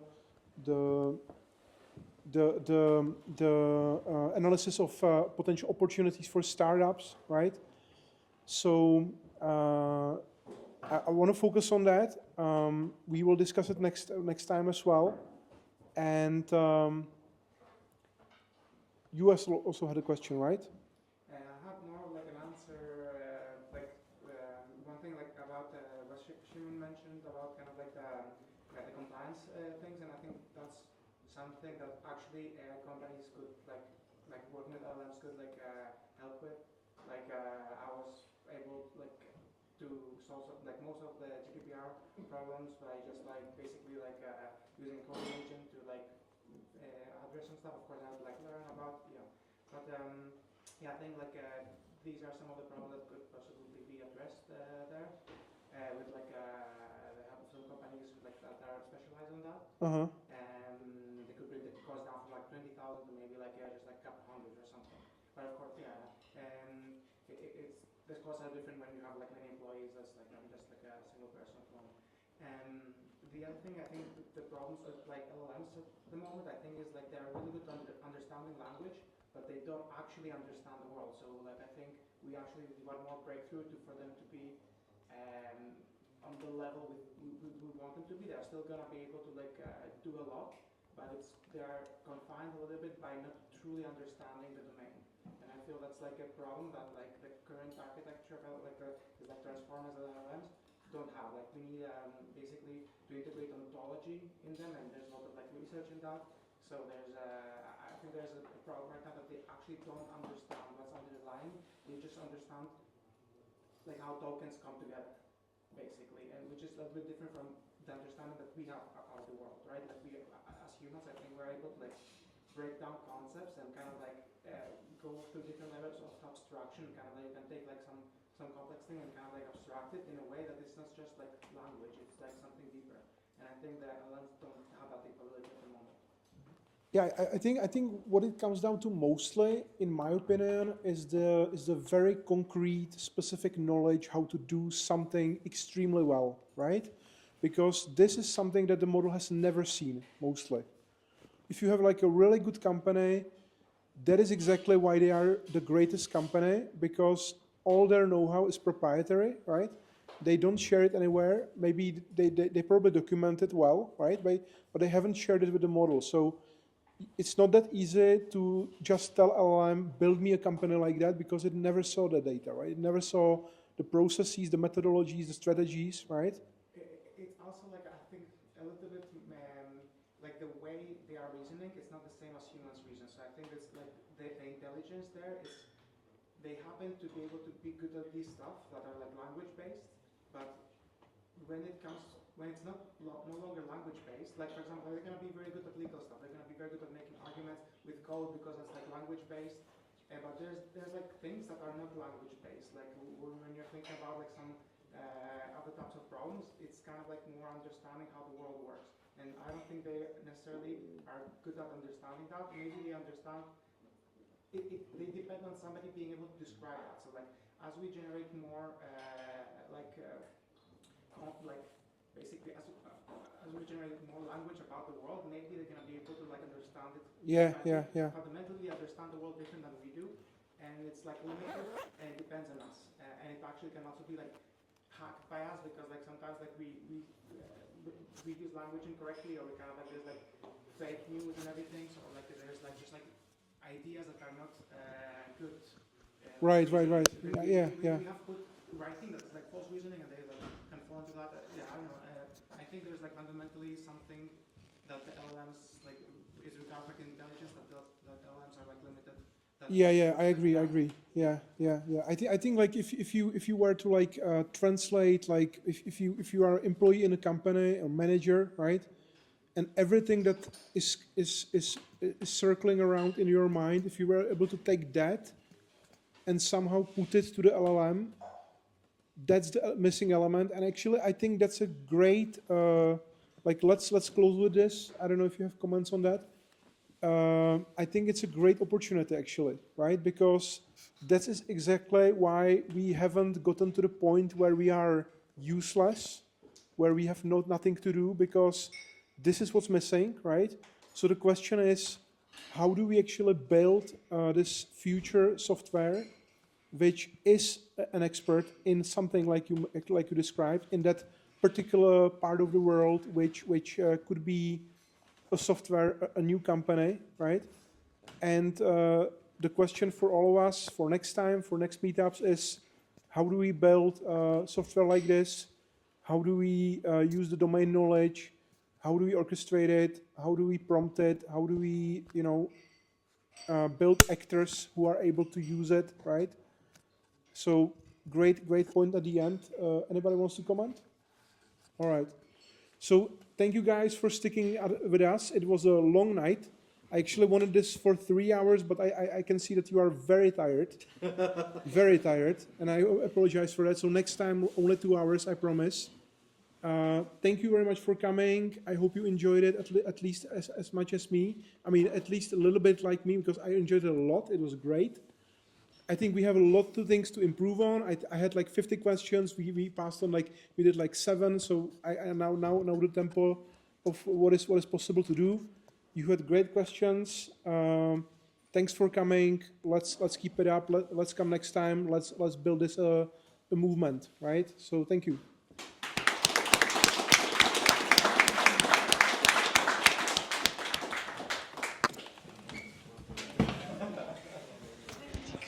Díky moc. Díky. Super to bylo.